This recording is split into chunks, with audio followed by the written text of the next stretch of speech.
Good to see the head coach of the Los Angeles Rams, Sean McVay. How you doing, Coach? Doing great. Thanks for having me, Rich. It's a good lineup you got today, man. I feel special being part of this. Look, I got to tell you, you came on a good day, but I know we were talking about it coming back from the Combine, and also at the Super Bowl, where we first crossed paths about having you come in here. So I appreciate you doing that. How has the first few months of you taking this gig been for you? Well, it's been great. Everybody asks, they say, how's it going? I said, we're still undefeated. Ask me week 6. I like it. So it's been great. I think the thing that you feel so fortunate about, Rich, is you get a chance to be around a bunch of other great coaches that kind of help out. You look at being able to have a Wade Phillips on our staff, the advice that he's able to give me with some of the things that he's gone through with all the experiences that he's had.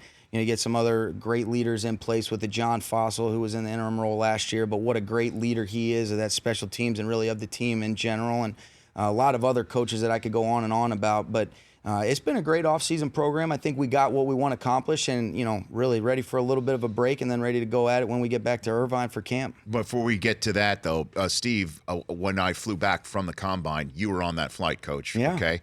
And you sat next to Jack Del Rio. I did. The two of you guys, and you guys were like talking each other's ear off the whole flight home. May I ask, because I could not hear? Yeah. I didn't want to pry, but I'll tell you what. He was probably thinking, "Oh man, I'm just trying to get some rest on the way back from the Combine," and he was great. I had met him a couple times before, and we had some common friends, and we were really, I was just kind of picking his brain, and he was so willing to share. What about? Just the whole thing as far as everything that this position entails, and things from when you've got 90 guys on the roster, where building and developing those relationships is so important. How do you find a way to connect with all those guys when you don't know a lot of them? How do you deal with different circumstances and situations? And he was asking questions too that kind of force you to think through some things like, you think you're prepared, but until you really go through it and experience the day-to-day grind, which we know the real adversity comes when you go through the season and you're playing these games. But a lot of the advice that he was able to give me on that flight were things that ended up being really helpful, over the last few months. Is that right? Just getting ready for practices, schedules, things of that nature. Yeah, something as simple as where it just kind of reiterates a lot of your core beliefs, but empowering those players when you've got the right guys that you can rely on their opinions. When you've got a Steve Smith, or for us, the Andrew Whitworths of the world, the Ogletrees, the Aaron Donalds, where you can really value their opinions, and then they have some ownership in kind of some of the things that you're doing, and then that accountability is kind of both coach and player driven. What do you think about when you hear that, Steve? Well, there's always a perspective. When a new coach comes in, he always brings in the guys that he's more comfortable with, that he feels that he can trust. And so hearing that, it reemphasizes that. But also it's good to hear, and I think he's going to have a lot of good success over the long haul because he's young enough, he can relate, and also he's creating a culture that guys can respect and trust without using the trust me. So I think that's good. Yeah. And I think he's also a guy that's going to probably be working out with the guys too, since he did. Yeah, it's a tight shirt, it's medium. You are wearing a very nice polo shirt that does look like it is from the Hockey League collection. I got to be honest with you. Showing it off right now. I'll take that as a compliment, Rich. Now, but have you gotten into the workout room with the guys? What? We try to stay active a little bit, just to get out there with the guys. It's actually embarrassing. You like to think you're still an athlete. I was out there running some sprints, probably about a month and a half ago, and I actually pulled my quad. So that's I would have killed you. Put me on the. What do you mean? Oh. You just crushed me. I would have crushed him. He probably would have fired me. I would have crushed him. I'd have made him feel that big. Oh, yeah. You don't realize how much you move around at practice. You don't? Took away a lot of my joy. Wow. That's good to hear. It's not as easy as you draw it up, huh? That's exactly right. So, hold on a second.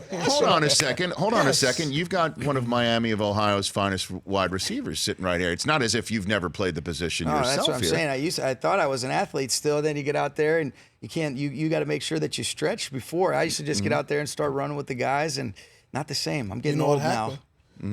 He saw Cooper Kupp out there, and he was like, if he can do it. Now I know. I saw last night. I've got Sean McVay and Steve Smith here together in the Rich Eisen Show studio. I saw last night on your Twitter feed you were going back and forth with individuals. Well, it wasn't an argument. It was more because I'm an analyst and I want people to see and respect when I give my opinion on football, that I'm not going to be just one of those guys that just says, oh, this guy's not very good or this guy's the world. But I loved Cooper Kupp. All the film that I watched on him, there's a lot of receivers in the draft in the later rounds and went undrafted that I think are going to be stellar athletes, 10-plus years of contributing, that I don't think all of the first or second round guys that are wide receivers are going to outlast some of the guys in the later rounds. What did you see out of Cooper Kupp that you saw that you wanted, you and Les Snead and the whole crew over there said, let's go get him? Well, a lot of the same things. I mean, you look at the production that he had at the collegiate level, whether, and really he played against a lot of big-time players that have had success in this league. You go back to the Washington tape a few years back, his sophomore year when he's going against players like Budda Baker, Marcus Peters, guys like that. Well, that whole secondary got drafted. Exactly. Out of Washington. Sidney Jones. And he put up a lot of numbers on that secondary that got drafted in Pro Bowls. That's exactly right. And then when they play against Oregon, so, he showed up week in and week out, and he's one of the more mature, polished college receivers that, I've ever evaluated coming out. He's got a plan, his ability to articulate what's going on. I mean, we had a little bit of exposure with Peyton Manning this offseason, and, he had some interaction with him at his camp over the last handful of years, and, Peyton enjoyed throwing to him, and, I mean, that says a lot where, now, hey, I'm throwing to Kupp, I know where he's going to be, and doing different things like that, but he's been an impressive kid just with the way that he's handled himself, where he's a pro as a rookie. What do you mean really Peyton Manning had interaction with him? You brought him in? So we had, we crossed paths. He's done some different things, and, just a little bit of interaction just, through some of the different connections that he has with people in our building. And he was just mentioning that at his passing camp over the last handful of years, Cooper's been a participant. Okay. And, when they're throwing routes on air and things like that, he says, I'm throwing a Kupp. So, Eli, you stay away from him.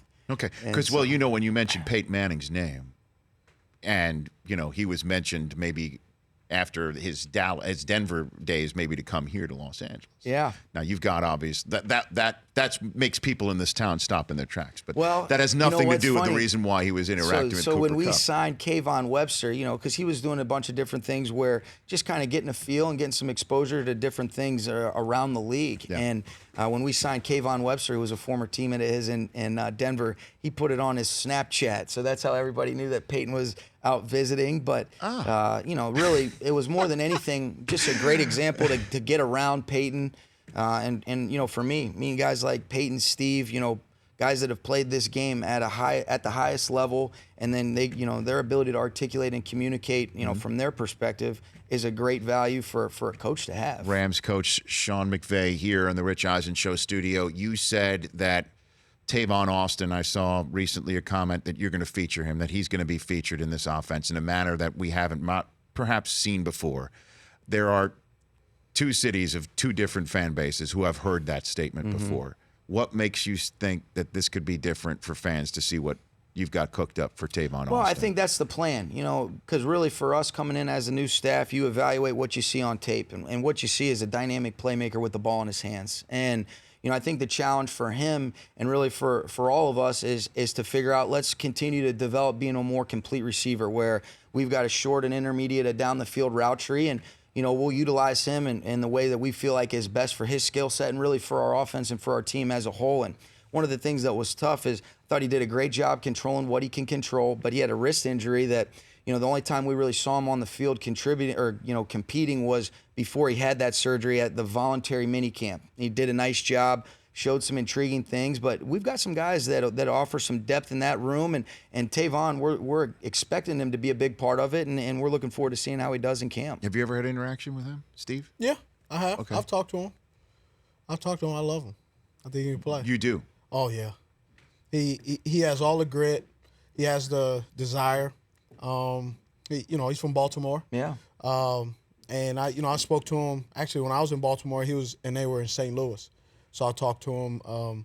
He was very frustrated with the old regime, which is can be seen easily because of the lack of opportunities. But, I mean, he's done a great job. When I was with the Panthers, he made a big play on us.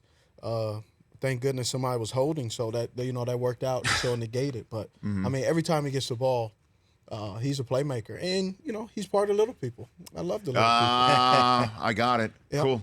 Sean McVay is here in studio. I'd like to take a break, come back, talk a little bit more about your background. You've got some serious football DNA within you, sir. Sounds good. And then, obviously, the quarterback, Jared Goff. and whether you can whisper in his ear in the same manner that you've whispered in other quarterbacks' ears and had them succeed. Sean McVay is here in the Rich Eisen Show studio. So is Steve Smith. Ice Cube and Amy Trask making their way here in hour number 3. Talk some hoops and some Raiders football with them when they join us. That's all still to come here on the show. All right, Sean McVay here on the show. What, you just talking about the guns? I mean, seriously. Where do you live nearby the practice facility in town? I'm about 20 minutes from the facility. Okay. This is really the shirt makes it look better than what it is. I'm not in the shape that I'd like to be in. So it's a tight shirt. How does Beltway traffic compare to Los Angeles traffic? You know what? They're both tough. Yeah. Fortunately, the times that we're commuting, not having to hit too bad of traffic. Oh, so okay. So you're up. We're trying to get up early so we can avoid it, and we've been lucky in that regard. But sometimes when you come home a little bit earlier, then you're stuck on that 110 for a while. So the 110 sucks. So you've learned it though. You got a rough life. Yeah, but you're learning it though. I'm learning it, but I'm loving it. I didn't realize how spread out LA was until you get out here. Just a quick story, and I've said this on the air, and we're flying back in that plane. You're sitting on the right side of the plane. I'm on the left side of the plane. The right side of the plane is where you could see the 405 going north, which is going to be what I had to deal with as soon as I got on the flight home and when I landed. So I turned to you, and I'm like, just check out, see what the traffic is on the 405 for me. Yeah, you didn't know what you had no idea what the 405 was. It's embarrassing. No, it's not. I don't have much of a clue what's going on other than with football. Now you know, though. Yeah. Now you know a little bit. Sean McVay here in studio with Steve Smith, who's been kind enough to stick around for a whole show, which I love, as Cube and Amy Trask are making their way for hour number 3 here on the show. So if I am not mistaken, Sean, your grandfather, the draft room in San Francisco, is named after him. How about that? Yeah, just this past year, or within the last year, they named it the John McVay Draft Room. So that's a pretty cool deal for him, and the contributions that he made to that organization. Well, things like the drafting of, say, people like Joe Montana, and Jerry Rice. Yeah. Correct? No, I'm not mistaken. He was a part Bill Walsh. Of a lot of that, with Coach Walsh. And you didn't know that, Steve? Got there right from the beginning. I'm a 49ers fan, too. How about that? Wow. Well, he got 5 rings. Thanks. Appreciate that. Well, he's just thumping his. I know he's thumping his chest. I'm proud of my grandpa, man. Wrong with that. Well, yes, the fandom that you enjoyed being a 49er fan was born out of a lot of the fruits of your grandfather's labor. Do you remember anything? Like, what's your first football memory? I guess I was too young to appreciate those early years where they were winning, but I can remember when they actually were in the same division as the Falcons. A handful of years ago. I remember when they'd come out with Steve and when Jerry was there, and I'd sit on the bus with Jesse Sapula and Dexter Carter's returning kicks. So that was a cool deal to be able to be around that. And I don't think you really realize how much you kind of absorb and appreciate it until you're able to look back on it and realize, because you don't know any better. You think that's kind of the norm, and then you realize what a great, unique experience that was to be able to be exposed to that at such an early age. Oh, big expectation for you now. Big, as if they're went from here to here, to all the way up there. Dead serious. So that's your first memory, is riding the bus with the 49ers? Yeah, no, and I remember, Seifert? watching. We talking about the Seifert years? Well, yeah, and Mooch? Mariucci. Yeah, Mooch. Wow. Oh my God, absolutely. So tell me something that can help me make Mooch feel older than he really is. What do you got for me? How old were you on the Mariucci buses? I was about 8. This is the best. Wow. Well, because I wasn't that young. I was probably more like 12, 13 years old. No. You said 8, and we're going to stick with 8. Because when Steve and eight was still Coach Seifert. You on the bus with J.J. Stokes and all those guys. Oh yeah. 8 was still Coach Seifert. Because I make you feel old. I was born in '86. That's when I graduated high school, but that's okay.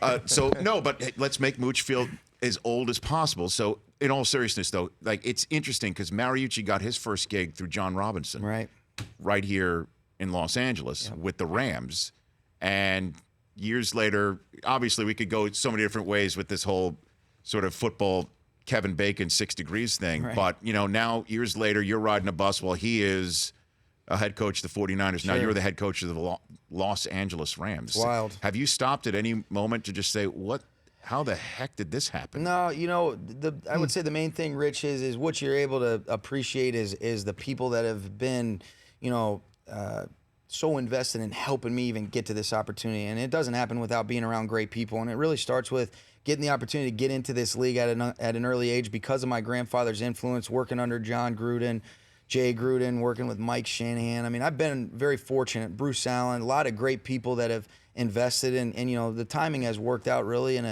a very fortunate manner to be sitting here. Have you been told you sound Gruden-esque? I've heard that quite often. I'll take it as a compliment though, because he was one of my biggest mentors, and John, yeah, or Jay John, too. Both of them were, both of them were as influential as anybody that I've been around in the coaching profession. But what I can appreciate with John is when you get into this business, he truly taught me to see the game from a 22-man perspective, and then the ability to connect with guys and understand, from an above the neck standpoint, how to connect with the players, but then also motivate them. I mean, he's one of the best I've been around. But John also, I don't believe, really ever found a quarterback that he wanted to attach himself to that guy's hip.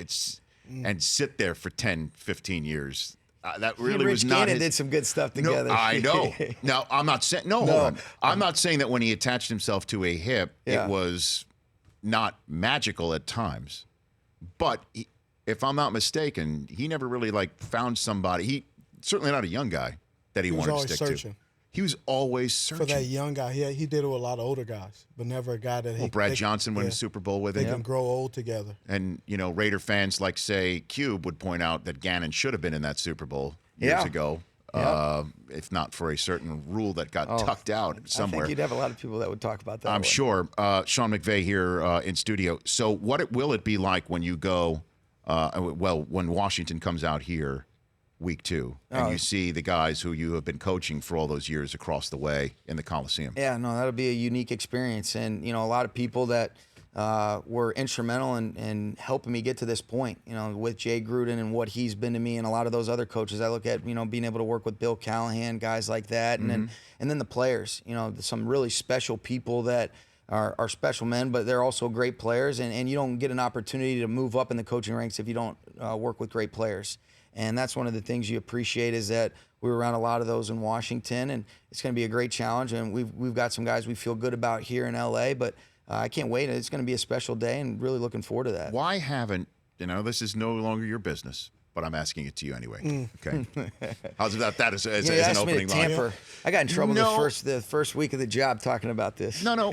Why haven't the Redskins bought all the way in on Kirk Cousins? Well, do you think? I think they have, and I think there's a lot of different. I think so. I think there's a lot of different things that are involved in it, and I'm gonna stop right there. Yes. You'll get a kick out of this, Rich, because so after I get this job, we go back and kind of do a couple things with the Washington media that have been good to me, and you start talking about Kirk Cousins, and they ask you about the contract situation, how you feel about him, and so I go on and be very complimentary of Kirk and the nice things that you think, and Kevin Demoff calls me. He says, that's going to be tampering. You can't do that anymore. I said, okay, sorry about that. The team president called you up? No, he was great about it. No, but he basically he called me and said, hey, let's take it easy on the positivity on Kirk. Let's just talk about our players moving forward. I said, that's a good point. No, and I understand that, and I will move off this in just one more second. I will, but I won't. No, I know, because is that we're seeing. We just saw, obviously Derek Carr's in a different situation, and you hope to be in the situation with Jared Goff, obviously one day. He's praying to be in a situation with Jared. Exactly, where people are getting paid. Yeah, people are getting paid, and some people who haven't won Super Bowls or gone and won a playoff game are getting paid. And Kirk Cousins has gotten this team to the playoffs. I mean, this has happened, and yet it's just a year-to-year situation. Why can you just shed any light on why you think that? Well, I think when you just talk about the quarterback position and the importance that it has overall, when you've got a guy you believe in, you got a chance in every single game. And I think that's why you see the amount of money that's allocated to that specific position, because those guys, end up being the difference in winning and losing games. And when you have the ball in your hands every snap offensively, you got the opportunity to make a lot of plays and be the difference in the outcome. And when you've got a guy that you believe in and that's the right guy, then you make those decisions. You pay him. Well, long term. He's getting paid. It's just year to year. I mean, you look at compared to what Derek Carr's getting paid, he's right there. Right. Kirk Cousins. What they're doing is basically they are dating and they're waiting for a prettier girl with better assets to walk by so they can commit. That's what they're doing. He can't say it. There's two things. It's a pretty girl. That's gonna be tough to find. Two things I know in life: orange juice and quarterbacks. I'm telling you, they not gonna. Why orange juice? Says the other thing. I just love orange juice. Speaking of orange juice. Okay.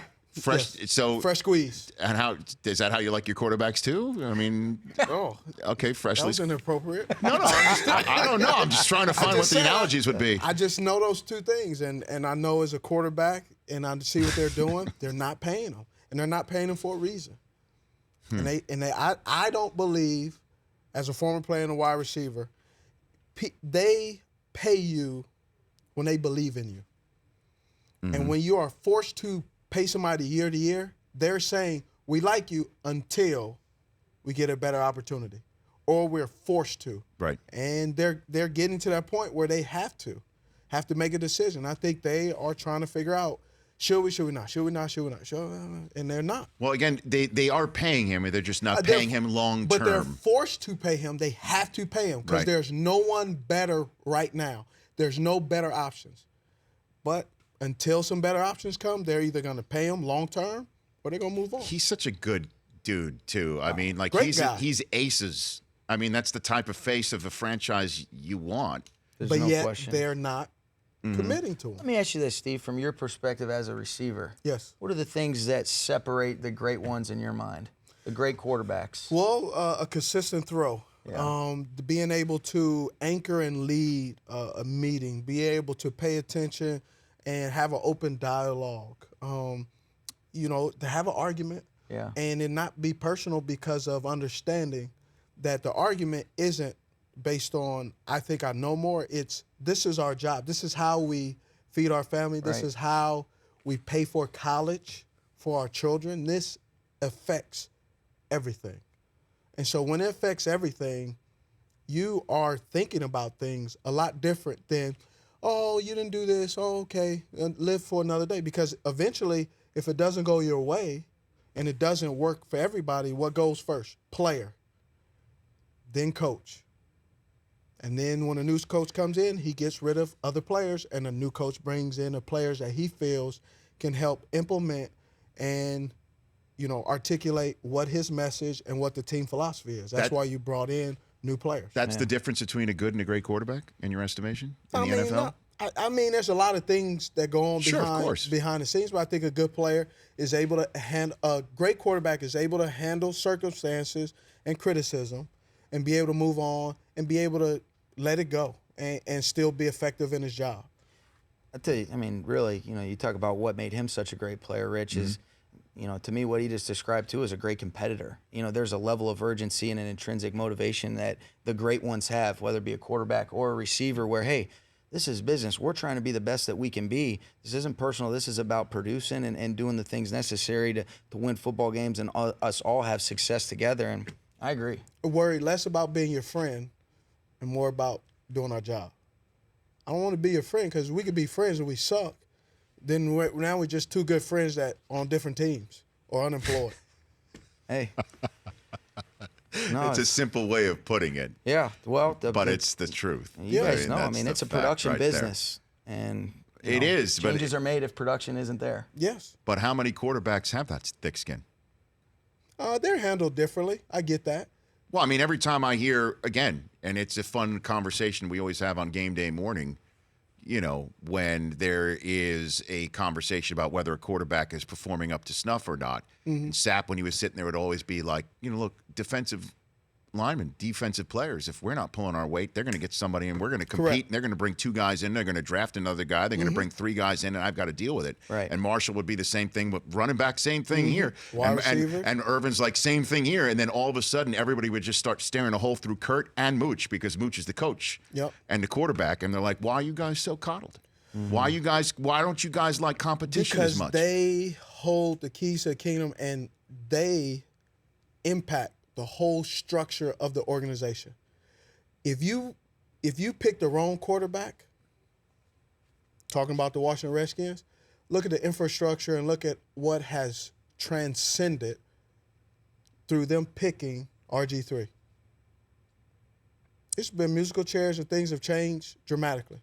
And I'll never forget, and then we'll take a break because I want to talk about your quarterback. But I'll never forget sitting on the draft set that night in Radio City Music Hall.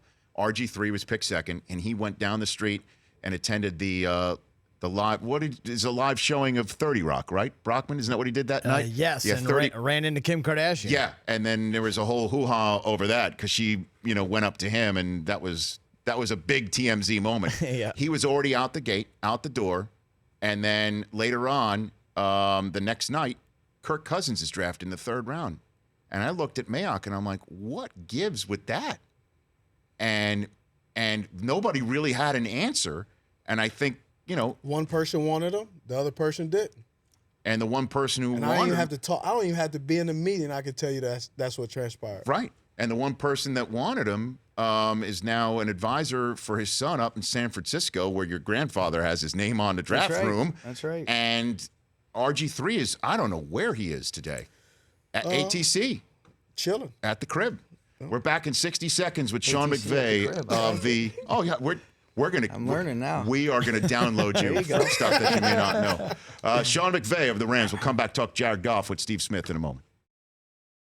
I know we're having good conversations with people in studio like Sean McVay, the head coach of the Los Angeles Rams, and Steve Smith from the NFL Network when we're continue the conversation in the 60-second break. What were you saying about your philosophy on quarterbacking in the 21st century? Well, NFL? I think in general, you look back to some of the influences you've had, and I think about what my grandfather told me, Coach Walsh used to always say, is that it's the most difficult position in all of sports, and our job as a coaching staff is to figure out a way to make the most difficult position as simple as we can. And really, being in a situation in Washington as a coordinator the last handful of years where you're calling plays, you've got to be mindful when you put together a game plan. All right, the first thing that you have to have in mind is the quarterback, are these plays conducive to his strengths? And then you want to obviously get your playmakers involved. When you've got a guy like Steve, you got to get him involved early in the game and get him going. But it starts with the quarterback because everything else kind of goes into it. But you got to make sure that you're doing the things that are going to be conducive to that player's skill set. And that's why I think there is so much emphasis placed on it. And it's why, like, you look at when you've got those guys, you hold on to them, you pay them, and then you feel like you've got an answer for that position for a long time to come, and you give yourself a chance to compete for championships. So when you guys do the draft, I think of the Cleveland Browns when they got Tim Couch, and he was in that offense, and they ran it was a 20-play playbook. Sure. When you guys do your research, how honest are those coaches when you guys interview the coaches and understand the system in which they're playing? Are they, kind of BSing you guys, saying like, oh, this guy can learn, and then he has a learning deficiency, or he's never really been pushed to learn a real NFL-style playbook, whereas, 100-something plays is just literally, 50 plays in 50 other positions and different personnels. What goes on with that? That's a great question, Steve, because I think the first thing that makes it difficult when you're just evaluating specifically the quarterback position is you look at the emphasis that's placed on the spread systems. And they've been the ones that have had a lot of success collegiately. So that's what you're going to do. The width of the hashes changes the way that you attack people as well. But you do a lot of emphasis on some of the mental testing. They've got different types of tests where you kind of project the guy's ability to learn, and you don't want to necessarily punish a guy for not having played underneath the center, being exposed to pure progression concepts, different things like that. So now, with the way that the college game has evolved a little bit, it is a little bit easier to project some of those quarterbacks that are doing the things that you can see. All right, I'm operating under center, I'm working a play action, a movement game, 3, 5, and 7-step drops. I'm playing out of the gun on 3rd down and doing a couple little different things. So a lot of it is based on your projections, evaluating a guy's ability to throw the football, and then the interview process is really, really important, where you kind of test the guy and you're more analyzing their ability to learn and retain in a short amount of time. So it does make it difficult, but the coaches are always going to be pretty positive, for the most part. So the coach would be positive about a guy who is inefficient of retaining information. Well, I think it's a healthy dynamic because they have a contribution to their to their collegiate university, and so that's a tough road. I love man. that. By the way, healthy dynamic would be a great name. Brockman, put that down for a fantasy football team name. Healthy dynamic. That's a new one for me to file away. So you gave me ATC, I give you healthy dynamic. I like it. It's Sean McVay. It's called a symbiotic relationship. Steve Smith also sitting here. So, what are Jared Goff's strengths based on everything that we've just it's talked about? When you look at it and you watch the tape and you evaluate some of the things that he was doing, even just coming out of Cal, the first thing that you look at just from a physical standpoint with the quarterback, is he a natural thrower of the football? He's a natural thrower of the football. He can make the short, the intermediate, the long throws, stands tall in the pocket. When things condense around him, I think he's got a nice natural feel and a movement. And the thing that you really like is he took some shots last year, and he's a tough player. He's going to keep his eyes down the field. He's not going to watch the rush. So when you flip on the tape, those were the things that you were excited about. When you flipped that New Orleans game on last year, he did a lot of good things. He did, and in a very difficult spot to do a lot of good things in. For if I'm not mistaken, that was his first road start. I might be off on that front, but it was one of his first, Miami, if not. And then it was in New Orleans. Oh, there you go. So you would know better, obviously, having watched all his tape. But it was. I'll tell you what, though. You watch him. He's making 0 checks versus a 0 pressure. He gets the tight end in a protection set, so he's able to make a throw. He hits Tavon Austin on a corner out from the 3 spot. I mean, he did a lot of things where he's naturally moving. He finds Kendricks for a touchdown. I mean, he did some things that you're like, that's exciting to see. And now it's our job as a coaching staff to help him consistently find his rhythm, get comfortable with what he's comfortable with, because what is he comfortable with based on what fans and the Rams might not have seen based on the scheme from last year? That's something that we're continuing to evaluate, because I think the thing, especially with that position in the spring, I thought he did a nice job progressing each day throughout the offseason program, where you get really 2 mini camps and your 10 OTAs. And I thought he handled the above the neck information, got in and out of the huddle, did a really nice job commanding that. And then with the drop back game, he does a good job. He's got a good feel, and it's just figuring out a way to be consistent, kind of really become an extension of the coaching staff. And when you do that, then you feel really good. And then we have different things that we want to emphasize offensively, but certainly we're going to put a premium on what our guys end up getting really good at. It's the same thing in the running game. You've got a couple concepts that you want to carry, but when you've got a dynamic player like Todd Gurley, you're going to adjust to what he does best. Certain guys run certain schemes a certain way. I'm going to draft him this year. I mean, is it going to be? Because I'm playing fantasy football now. Put it this way: are if you the going to hurt me? offseason program is a projection, we as a coaching staff feel very good about Todd Gurley, Steve. Okay, because I'm a 49ers fan. I can't really. I don't. I like Zeke, but I don't really want to draft him. But I mean, is this going to hurt my draft if I draft him? Because Jeff Fisher screwed it up. So I'm just, I'm excited about Todd. Okay, I like to hear that. I love the wide receivers, but I want to make sure this is all about me right now. I'm just. There is an Ian Smith. Yes, there is. Did you think when you woke up today, Sean McVay, you'd have your brain picked for fantasy football advice by Steve Smith? I did not. I actually, when we walked in and I see Steve on the set, I said, "Oh, this is good, man." I had never met Steve. I've always admired his game and the way that he's competed from afar. So this is fun for me.